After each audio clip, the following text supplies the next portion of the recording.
Well, it's a real honour to welcome chef and author Julie Clerc, who is in Christchurch. You had a wonderful night last night at the George Hotel, didn't you, Julie? We did. We had a fantastic night. I was really humbled that so many people turned up and we had a lot of fun. It's always great to talk about food and seemed to cause a nice distraction for people, and they went away with their cookbooks and inspired. Lovely. And this is the book that we're talking about, and it's a beautiful book, Julie. Congratulations. It's called Made by Hand, Natural Food to Nourish and Delight. That's a real passion of yours, isn't it? Natural food and getting back to the basics. Yes, it is. I think a lot of people are really interested in eating more naturally, and I'm not talking about, weird health food or anything. It's just food that using ingredients more, in their natural state.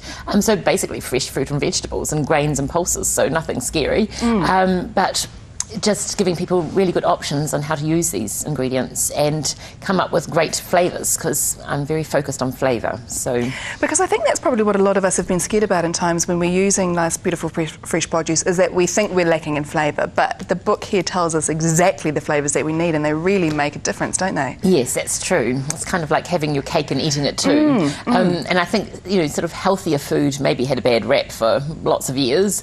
People thought it was all, brown muck or something. Yeah, exactly. Tasteless, didn't look very nice. Yes, but I definitely focus on flavour, so you can be assured that all the recipes are tasty, but they might just happen to be gluten-free, because there's a great interest in that area and a lot of concern over food allergies. And the wonderful thing about all those recipes, they say that, don't you? So when you look at the recipe, there'll be gluten-free on there or vegetarian or something like that, so we know exactly what we're dealing with. Also interesting that you note as well, when we do eat in season and we eat healthily and get exercise when we can, that, it's not an easy weight loss, but it will creep down too. Yes, yes, definitely. It's just sort of a nice bonus, really, without focusing on it. If you're just focusing on nice food, if you're using the right recipes, it's not a diet book by any means, but it can have a lovely side effect. Yeah, I know, and that's very good to know, isn't it? You have some wonderful hints and advice in here as well, and I love the way, with a lot of things you say, this is what our grandmothers did, such as doing away with cling film and putting a plate on top of something in the fridge. Yeah, I distinctly remember my grandmother doing that, and then I guess cling film arrived and we all thought it was wonderful, but of course now we're all knowing there's just too much plastic and it hangs around for a long time and it's not good for the planet. So it's just one really simple way of decreasing your use of plastic. Which is great, and just so easy to remember that's, we can easily do that, it's no problem. And the other good thing is if you put, a bowl with a plate on, you can stack them up.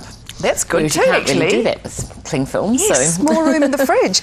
Now, you like using natural cleaning products as well, so tell us a little bit about some of those. Well, I wanted to sort of embrace the wider picture. So when I was doing natural food, I thought, well, I'll just use food ingredients for cleaning. So a lot of really simple things, like baking soda is a brilliant sort of antiseptic and a fantastic, because it's like a scourer, because it's got some granular texture, so it's great for cleaning any surface, and also white vinegar is fantastic, and things like bay leaves are brilliant. If you put bay leaves in with your grains and pulses and flours, it keeps the weevils away.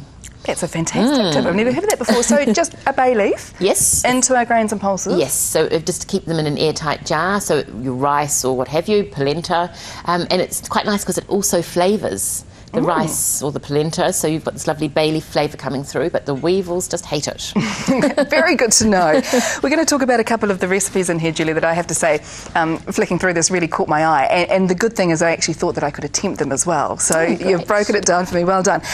Chicken with 40 cloves of garlic. Talk to me about that. Well, it's actually a really, really old recipe, which is it's funny because a lot of the old ones are coming back. So fantastic, because I think people are really loving garlic, and it's really simple. So it's got some wine in there and 40 cloves of garlic, give or take a few. I just use a couple of heads of garlic, but if you want to count them out, you're welcome to.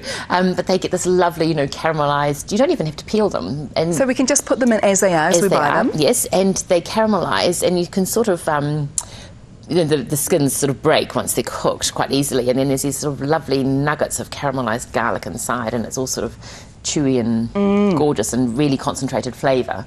And then the chicken just roasts beautifully with this sort of wine and herbs, and it's lovely. I know, but it sounds so divine and something easy that we can, it's one dish in the oven and back out again. Yes, and of course garlic has great healthy properties. So. I know, amazing beneficial properties there. Also, I've never tried to roast cauliflower, but the roast cauliflower salad, what a good idea. That is beautiful. Thank you. It's an excellent one. People, as you say, would never think of roasting cauliflower, but it just once again gets this incredible caramelised, crunchy texture, and it really heightens the flavour. It's got a nutty kind of flavour, and you can have it hot as a vegetable dish or cold as a salad, and you can add other things to it like toasted pine nuts or what have you. Yeah, those two go really well together, don't they? Very good. Do we just cut the florets up and as they are? Do we need to put anything, just oil or something? I usually put some olive oil and a little bit of crushed garlic, because of course the garlic also helps to give it a great flavour, and a little bit of salt and pepper, and don't cook them at too high a temperature because they'll tend to burn before they caramelise, because it's got a lot of natural sugar in the really? cauliflower. So yes, and so that sugar kind of comes out, the natural vegetable sugar, and caramelises. But yes, toss it around a couple of times during the cooking process, but keep it more down about 160 rather than maybe you might roast other vegetables at 190 or something. Okay, so keep it down a little bit lower. Sounds amazing. Really good. You've been talking, Julie, the fact that you don't do fast food. Has that been hard for you, or is that just something that naturally you have grown up with, so it's been an easy transition? I've just never wanted to eat it. And why would you when you can... some of them, over the years, but I haven't had anything like that since, maybe 20 years or more. It just doesn't interest me, because I can make fast food at home, but it's fast good food, there's so many things that can be done with fresh fruit and vegetables, and some of the new wonder grains, which are actually really old grains, like buckwheat. It cooks in 6 minutes, whereas, rice and pasta take about 10 to 12 minutes. So it's fast food, but it's incredibly nutritious and flavoursome, and really, I don't need to go anywhere else. Which is great. and Julie itemises those kinds of things that you should have basics in your pantry in this book as well, which I thought was really helpful, because as you say, once you've got them there's dinner, so it's perfect. Yes. And there's some amazing desserts in here too that we haven't got time to talk about, but they sound divine. Julie, thank you very much. It's been lovely to meet you. This really is a beautiful book. It is called Made by Hand, and you'll find it in all good bookstores now, and pick it up. It'll be a wonderful gift for Christmas too. You'll love it. Julie, thank you very much. Lovely to meet you. Lovely to meet you too.